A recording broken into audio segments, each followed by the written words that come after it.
Bonjour à tous et bienvenue sur VL1 et Facebook Live. Nous sommes en direct sur Victoire Live. Il est 13h18 et j'ai comme invité le pasteur Franck. Voilà. Pasteur, ça va? Oui, ça va, merci beaucoup. Oui, Mhm. toujours content de vous recevoir tous les jeudis, hein, pasteur, hein. Alors, c'est une habitude qu'on a fini par prendre et puis une bonne habitude. Une très bonne Oui, habitude, tout oui. à fait. Donc je rappelle aussi aux auditeurs que c'est pasteur le premier journal, voilà, de Victoire Live. Et donc le pasteur Franck interviendra donc dans la partie 3 de ce journal. Voilà, on commence l'actualité avec la première partie, le mont Sinaï. Alors il faut savoir que le projet a donc été lancé en début de semaine, donc depuis mardi, vous pouvez donc suivre en direct à la radio et sur Facebook, donc les émissions du Mont Sinaï. Alors le Mont Sinaï, c'est quoi? Pasteur, ça représente à peu près 300 émissions, voilà, qui sont réparties, on va dire, sur 4 semaines, voilà. Et donc, ça permet, on va dire, non seulement d'être à la fois dans le domaine chrétien, mais aussi dans le domaine non chrétien. Voilà. Très Ce qui est bien. normal, Une pasteur. belle ouverture Voilà, sur le monde, c'est le monde. très Voilà. important. Donc, à partir de demain, donc voilà, vous aurez donc une avance, c'est-à-dire que vous pourrez donc voir le planning sur 2 semaines. Voilà, comme ça va vous permettre aussi de pouvoir mieux s'organiser. Et vous pouvez aussi, à partir de maintenant, s'inscrire directement sur le site Victoire Live et participer tout simplement à une émission en tant qu'invité. Voilà, ça c'est une nouveauté. Alors maintenant, on rentre dans la partie 2, pasteur. Alors Victoire Live s'est installé en Chine, en Russie et aussi en Inde. Alors voilà, pourquoi ces trois pays? Alors déjà, c'est pas encore fini. Bon, encore 2 semaines de chantier pour être présent dans 150 pays, pasteur. Voilà. Alors c'est d'abord une page. Voilà, c'est une page où Victoire Live s'ouvre, on va dire, dans tous les pays. C'est-à-dire qu'une personne qui habite en Chine, lorsqu'elle tape victoirelive.com, eh ben elle atterrit directement donc dans sa rubrique chinoise. Voilà, c'est ça. C'est dans un premier temps. Dans un second temps, il faut savoir que nous allons donc recevoir beaucoup de contenus, voilà, de différents pays. Pour l'instant, qui ne seront pas encore traduits parce qu'il y a une équipe de traduction qui va se mettre en place. Il faut attendre à peu près un mois pour que les émissions, par exemple, chinoises ou même le contenu chinois, soient traduits en français et vice-versa. Donc les émissions françaises soient maintenant traduites en chinois. Et pour le russe et aussi pour d'autres pays à venir. Pasteur, c'est ça aussi, hein. Tout à fait. Il faut s'ouvrir. Aller partout le monde, a dit le Seigneur. Exactement. Mhm. Voilà, Ça voilà. fait partie. Voilà, Mhm. ça fait partie. Donc Mhm. voilà, donc c'était le journal Prière 24. Je rappelle donc à partir de demain, tous les jours, voilà, pasteur, tous les jours du lundi au vendredi à la même heure. Donc il y aura un journal. Voilà. Pour l'instant, ça sera le journal de la plateforme, mais petit à petit, on aura plus d'informations avec les partenaires et on pourra, pasteur, ça sera aussi l'occasion aussi pour certains de l'Église aussi de pouvoir participer aussi à ce journal. Ben, en tout cas, avec plaisir. En Avec tout cas, plaisir. ouais, toutes les Voilà. fois que nous sommes invités, nous aurons la joie d'être là. Exactement. Mhm. Alors, nous rentrons maintenant dans la partie 3, pasteur, et on va parler. Alors, moi, je me suis posé une question hier, hein. Comment reconnaître la volonté de Dieu, pasteur? Oui, c'est une bonne question. C'est une bonne question. Et je crois que dans le thème que vous proposez, comment reconnaître la volonté de Dieu, il y a il y a des petits mots-clés très importants. D'abord, le comment, ensuite reconnaître et volonté de Dieu. Et je crois que déjà, si nous prenons dans l'épître de Paul aux Romains au chapitre 12, où il nous dit au verset 2, et on va le lire, il dit, ne vous conformez pas au siècle présent, mais soyez transformés par le renouvellement de l'intelligence, afin que vous discerniez quelle est la volonté de Dieu, ce qui est bon, agréable et parfait. Et un autre texte pour démarrer, Job chapitre 11, du verset 5 au verset 7, euh, il dit ceci, oh, si Dieu voulait parler, s'il ouvrait les lèvres pour te répondre, et s'il te révélait les secrets de sa sagesse, de son immense sagesse, tu verrais alors qu'il ne te traite pas selon ton iniquité. Et verset 7, prétends-tu sonder les pensées de Dieu, parvenir à la connaissance parfaite du Tout-Puissant. Alors, ça veut dire que la notion même de volonté de Dieu, elle est importante, elle est Oui, oui, inscrite au oui. cœur même de la parole. Maintenant, il faut savoir qu'est-ce qu'on entend par la volonté de Dieu. Alors, dans l'Ancien Testament, le terme utilisé pour désigner volonté de Dieu, c'est l'hébreu rephelet, pour déterminer justement cette volonté effective de Dieu.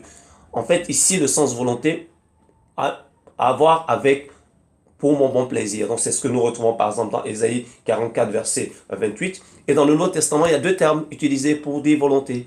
Il y a le terme boulet, pour dire, ça c'est ce qu'on appelle la volonté délibérante de Dieu. D'autres personnes parleront de volonté permissive. Oui, oui. C'est lorsque, par exemple, dans Luc 22, verset 42, où le Seigneur prie, Jésus prie, il dit, si tu pouvais retirer de moi, éloigner de moi cette coupe, mais non pas ce que je veux, mais ce que tu veux. Ce que tu veux. Donc là, il négocie avec le Seigneur, donc il y a une délibération, et en ce moment-là, c'est pas la première volonté effective dont nous avons parlé, mais il y a une délibération qui se fait, et d'autres parleront donc de volonté permissive. Et le deuxième thème grec utilisé dans le Nouveau Testament, c'est le thème téléma. Donc pour dire, cette fois-ci, c'est la volonté déterminante, agissante de Dieu. Et ça, il en est fait mention, par exemple dans Éphésiens 1, 11, que nous allons lire, par exemple Éphésiens 1, 11, où nous voyons justement la déclinaison de ce terme.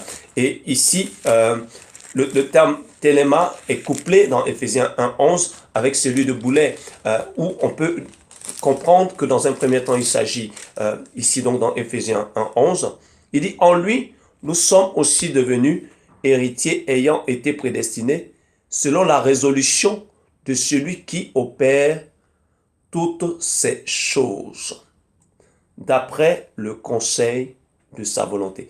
Le terme conseil boulet et volonté, donc ici téléma. Oui. D'accord? Donc le conseil, donc notion de délibération. D'accord. D'accord? Il y a la volonté de Dieu qui est là, mais qui est délibérative, et la notion plutôt déterminante, donc de volonté. Donc déjà, savoir qu'est-ce qu'on entend par volonté de Dieu, c'est important. Maintenant, le deuxième mot-clé, c'est comment. Quand on dit comment, on veut savoir par quels moyens, par quelle méthode, et ainsi de suite. Quels sont les outils que nous avons à notre disposition pour justement cette volonté de Dieu, pour pouvoir y accéder. On a vu dans Job 11 que ce n'est pas quelque chose d'évident. Si Dieu ne nous fait pas la grâce de nous révéler cette volonté-là. Alors, je pense que tout d'abord, le premier moyen que le Seigneur nous donne pour pouvoir accéder à cette volonté, c'est d'abord par la prière. Dans Jérémie 33, verset 3, il dit ceci, « Invoque-moi et je te répondrai. » Donc il y a toujours la prière, pasteur. Un élément très, très, très, très important. Oui, oui. Si tu ne pries pas, tu ne peux pas accéder à la volonté de Dieu. Et si Alors, je prie moins, pasteur, est-ce que ça a une relation? Si vous priez moins, c'est ça? Oui, Non, c'est pas une question de durée, c'est pas une question de quantité. Oui. C'est une question d'attitude. d'accord. Je désire, par rapport à une situation, connaître la volonté de Dieu. La première chose à faire, c'est de prier. D'accord. Et parce qu'il a dit qu'il allait répondre pour nous révéler des grandes choses, des choses cachées que nous ne connaissons pas. Voilà. Et deuxième passage qu'on peut citer, c'est le psaume 32, verset 8. Il dit, je t'instruirai, je te montrerai la voie que tu dois suivre, je te conseillerai et j'aurai le regard sur toi. Donc, dans la prière, on peut accéder à cette volonté. Deuxième façon d'accéder à la volonté de Dieu, c'est par la lecture de sa parole.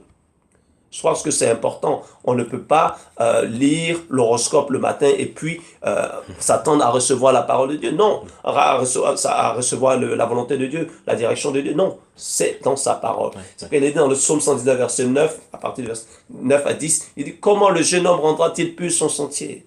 En se conduisant d'après ta parole. Donc je pense que c'est important de pouvoir justement plonger nos regards dans sa parole. Et puis, troisième élément qu'on peut évoquer, on a justement la révélation. Mais je crois qu'aujourd'hui, ce troisième élément est mis De côté. beaucoup plus, non, il est beaucoup plus mis en avant. En avant. Et dans Révélation, dans Job 33, verset 14, la Bible dit que Dieu parle tantôt d'une manière, tantôt d'une autre. Alors Et qu'est-ce l'on que ça y veut prend dire? garde. Qu'est-ce que ça veut dire, pasteur? C'est-à-dire que Dieu peut parler, on va dire, à une autre personne? Par exemple, il peut parler à travers une autre personne, il peut parler donc comme il est précisé dans le Job 33, verset 15, Oui. Dieu parle par des songes, par des visions, par des visions nocturnes, par tout un tas de choses. Et mentionner aussi, Dieu parle par des signes. D'accord? Vous vous rappelez de l'histoire de Gédéon? Oui. Dieu l'appelle et il demande des signes à travers la toison. Vous vous rappelez de l'histoire de Jacob chez Laban? Comment est-ce qu'il, il utilise des signes à travers les vaches tachetées et autres pour voir qu'est-ce qui revenait à Laban, qu'est-ce qui revenait. Donc Dieu utilise différents types de moyens pour pouvoir justement faire connaître sa volonté. Oui, oui. Mais comme il le dit dans Job 33, souvent l'on n'y prend pas garde. C'est ça le problème. Sinon, la volonté de Dieu, elle est disponible. Elle est tout le temps Elle disponible. est Du disponible. lundi au dimanche, pasteur. Elle est disponible 24 heures sur 24. Ouais. C'est simplement à nous d'accepter de pouvoir y accéder. Ouais. Simplement en faisant l'effort dans la prière, dans la lecture de sa parole, mais aussi dans l'écoute pour recevoir son conseil. Parce que la prière n'est pas un monologue. Lorsque nous parlons à Dieu, nous nous attendons aussi à recevoir ses instructions, à recevoir ses directives. Donc, je pense que on a abordé la question du thème volonté et puis du comment, quels sont les différents outils que Dieu peut mettre à notre disposition pour y accéder. Et le troisième thème, c'est donc reconnaître. Donc, dans reconnaître, il y a aussi connaître. Comment connaître la volonté de Dieu? Je pense que c'est important. Parce que l'ennemi parle aussi. L'ennemi parle. La Bible Oui. dit qu'il se déguise en ange de lumière. Oui, oui. Il se déguise en ange de lumière. Donc, il peut faire comme. Oui. Comme, par exemple, il est dit dans 1 Pierre 5, verset 8, comment est-ce que le diable rôde comme un lion enrichissant? Mais ce n'est pas un lion enrichissant. Comme, il fait comme. Ouais, ouais. Voilà. Donc, c'est pour ça, lorsque nous sommes assis dans la parole de Dieu, Ouais. on a développé une sensibilité spirituelle dans la prière. Ouais, ouais. On sait reconnaître. Justement, il a dit dans Jean 10 que ses brebis le connaissent et elles connaissent sa voix. Elles écouteront que sa voix et n'écouteront pas la voix d'un étranger. Donc, je pense que c'est important de pouvoir développer cela. D'autant plus que savoir que nous faisons les choses dans la volonté de Dieu nous assure de l'exaucement. C'est ce qui est dit dans 1 Jean 5, 14, 1 Jean 3, 22, pour dire que si nous savons que nous demandons quelque chose selon sa volonté, il nous écoute. Et quoi que ce soit que nous ayons demandé, il nous l'accorde. Donc, on a tout intérêt à prier, à faire les choses selon sa volonté, d'après son conseil, d'après justement cette volonté effective, déterminante, qui fait que Dieu se porte garant de l'accomplissement de ces choses dans lesquelles nous sommes engagés. Donc, je disais qu'il y avait cette notion de connaître. Oui, donc le Seigneur met à notre disposition tout cela. Mais je pense que souvent, ce qui est compliqué, c'est de reconnaître. C'est-à-dire que c'est là où on pêche, c'est là où on est. Comment est-ce qu'on peut être efficace. sûr? Comment est-ce qu'on peut être sûr que véritablement c'est ce que Dieu veut pour nous? Je pense que la meilleure façon de pouvoir reconnaître qu'est-ce qui est de Dieu, qu'est-ce qui n'est pas de Dieu, Dieu ne se contredit pas. Dieu ne peut pas faire quelque chose ou dire quelque chose qui soit en conflit avec sa nature qui est amour. Il ne peut pas faire quelque chose qui est en conflit, en contradiction avec sa sainteté. C'est pas compatible. Voilà. Donc, par exemple, Dieu ne peut pas nous dire, par exemple, d'haïr mon frère. C'est une contradiction. Il ne peut pas dire de tuer quelqu'un. Dieu ne peut pas me dire de faire des choses qui soient contre sa nature. D'accord? Véritablement. Donc, c'est pourquoi nous avons besoin de passer à la lumière de la parole de Dieu, toutes ces choses-là. Et dans le Proverbe 25, verset 2, il dit ceci, que la gloire de Dieu, c'est de cacher les choses. Et la gloire des rois, c'est de sonder les choses. Et dans Deutéronome 29, verset 29, la Bible dit que les choses cachées sont à Dieu, mais les choses révélées sont aux hommes et à leurs enfants. Donc Dieu nous révèle des choses pour que nous puissions y accéder, nous puissions les recevoir. Et c'est pourquoi nous avons besoin d'être assis dans la parole, pour pouvoir justement comprendre. Vous savez, en parlant de la volonté de Dieu, on a souvent des frères et sœurs qui se retrouvent voilà, qui sont résignés, qui disent, bon, si j'ai telle maladie, c'est parce que Dieu a voulu. Si je suis dans telle situation, c'est parce que Dieu a voulu. Non. C'est pour ça que je dis qu'on a besoin de connaître qui est ce Père-là. Il le dit dans Luc 11, verset 13. Il dit, je suis le bon Père céleste. Si méchant comme vous l'êtes, vous savez donner de bonnes choses à vos enfants. À combien plus forte raison, votre bon Père céleste. Donc on a besoin de savoir que le Dieu que nous suivons, le Dieu que nous prions, il est bon. Amen. Et c'est un Père. De la même manière dont les pères de ce monde ne peuvent pas faire du mal à leurs enfants, à plus forte raison, lui, le bon Père céleste. Et il s'est passé quelque chose dans Marc 1, verset 40, l'histoire de ce lépreux. Il trouve le Seigneur, il sait que le Seigneur est la solution, mais il lui dit, si tu veux, tu peux me rendre pur. Si toi tu le veux. Il dit, mais je le veux, sois pur. Donc il est important que les enfants de Dieu comprennent cela, que leur bon Père céleste leur veut du bien. Amen. Et ils doivent vraiment y accéder avec cette assurance. L'assurance qu'a eu le fils prodigue. Bien qu'il soit parti de la maison, il avait dans son cœur inscrit la nature de son père. Il sait que son père est bon. Il sait que son père est d'autant plus bon que les ouvriers de son père sont bien traités. Donc, il venait dans l'intention même d'être simplement dans la maison, comme un ouvrier, traité comme un ouvrier. Il sait qu'il aurait été mieux que loin du Père, loin de la maison du Père. On a besoin nous aussi de comprendre cela, la nature du Père, afin de marcher avec lui, afin de comprendre, de savoir discerner aussi C'est important. telle situation. Qu'est-ce que le Seigneur dit? Qu'est-ce que sa parole?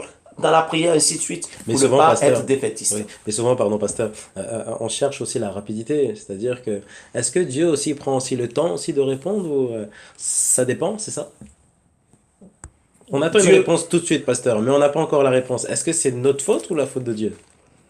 ben, la Bible dit dans 1 Pierre que devant Dieu, un jour est comme 1000 ans. Oui, Et 1000 ans est comme un jour. Vous savez, euh, en mathématiques, vous avez le symbole de l'égalité. oui, Et on a l'égalité de part et d'autre du symbole de l'égalité. Ça veut dire que si on dit un jour est égal à 1000 ans, et 1000 ans est égal à il a un un jour, jour. ça veut dire que ça dépend de ta relation avec Dieu.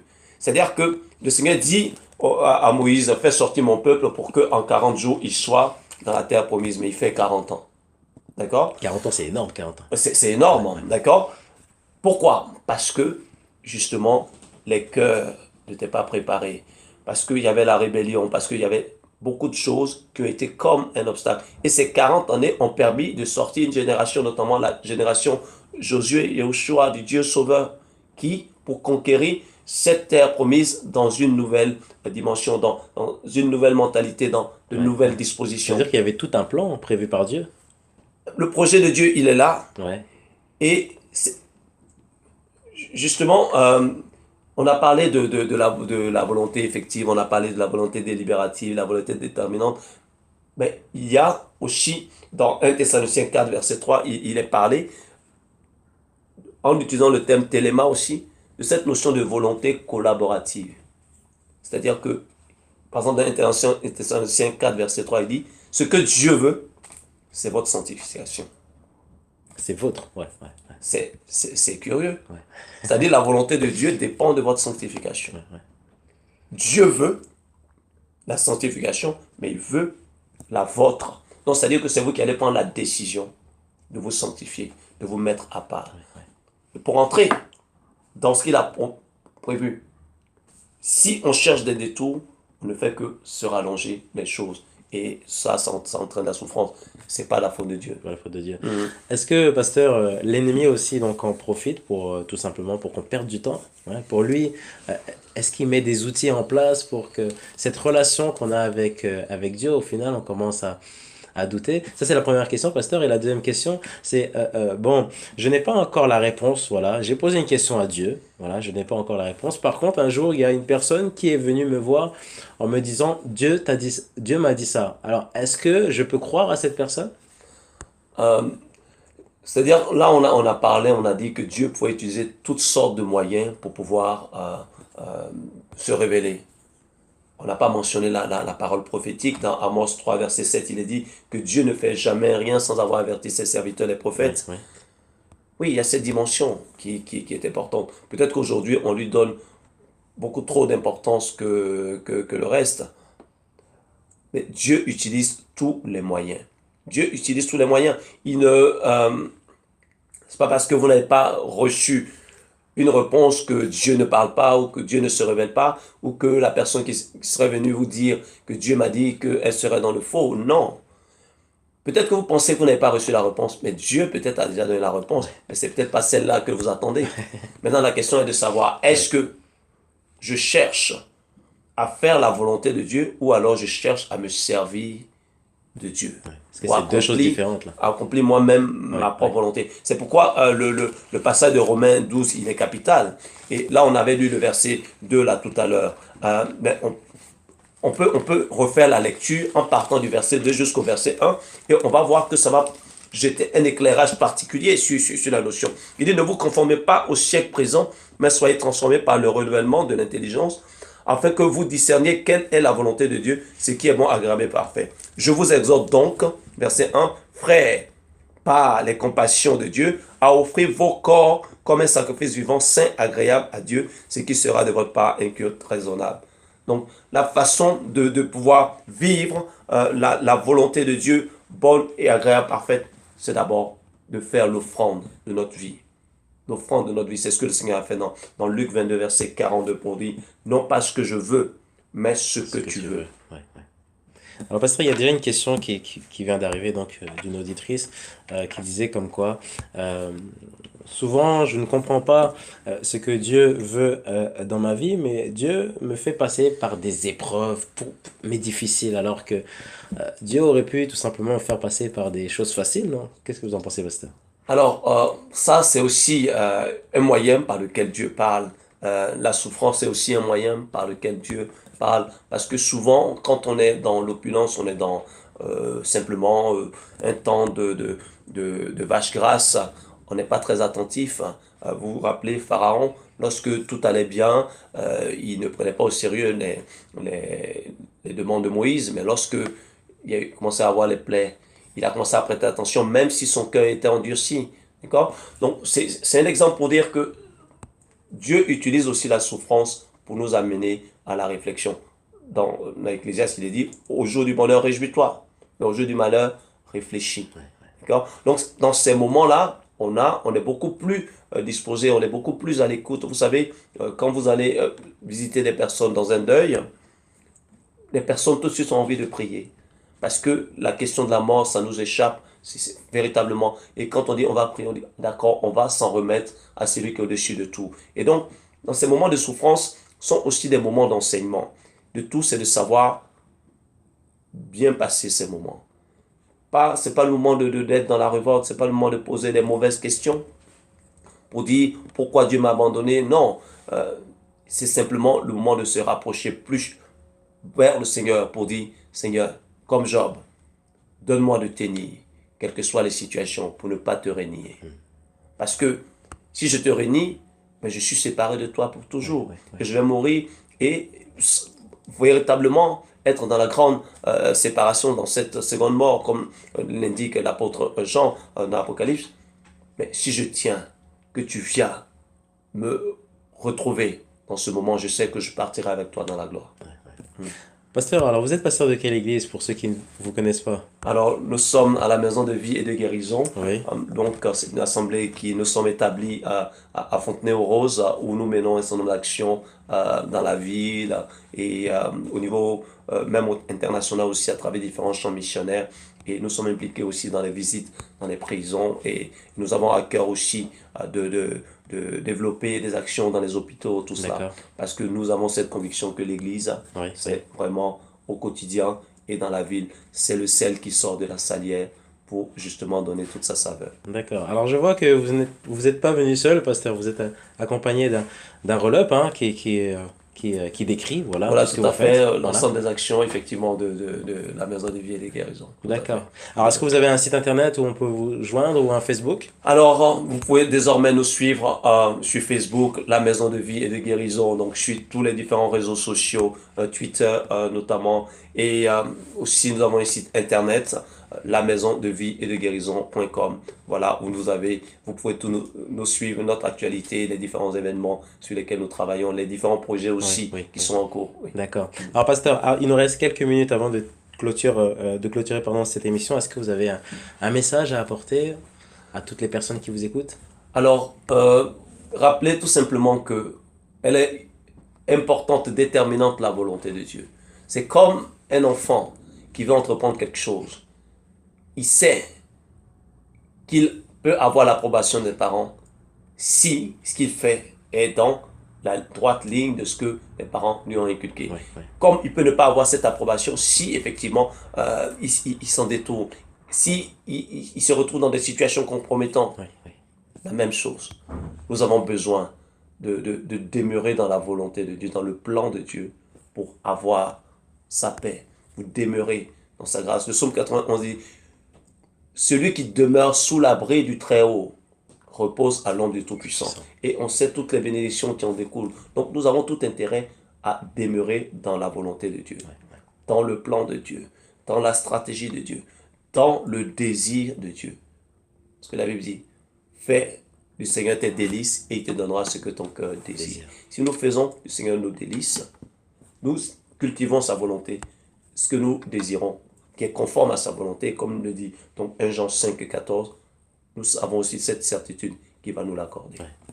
Merci beaucoup, pasteur Franck DJ. Je vous remercie en tout Oui. cas de On se m'avoir retrouve. invité. Merci à vous. On se retrouve jeudi prochain pour un autre thème, pasteur, hein. Voilà. Avec plaisir, en Avec tout cas. plaisir. Et quant à nous, donc, on se retrouve à 17h, voilà, pour une autre émission. Donc, on va présenter un grand événement qui a lieu, bien sûr, ce week-end. Et on se retrouve aussi pour le journal, voilà, demain, où on parlera. Alors, pasteur, c'est une question qu'on peut se poser. Quel est, d'après vous, le pays où il y a le plus de chrétiens? Alors, le pays où il y a beaucoup plus de chrétiens, c'est contre toute entente. Ouais. Je crois que la Chine est bien partie. Voilà. La Chine est bien partie et voilà. L'église souterraine en Chine, elle est très puissante. Voilà. Donc, reportage à partir de 13h sur la Chine. Voilà, on va décrire le nombre d'églises, comment la Chine aussi a évolué. Voilà, pendant 25 minutes, on parlera de la Chine. Cette émission sera aussi en direct aussi pour les Chinois et traduite. Voilà, première traduction chinoise-française. À très bientôt, pasteur.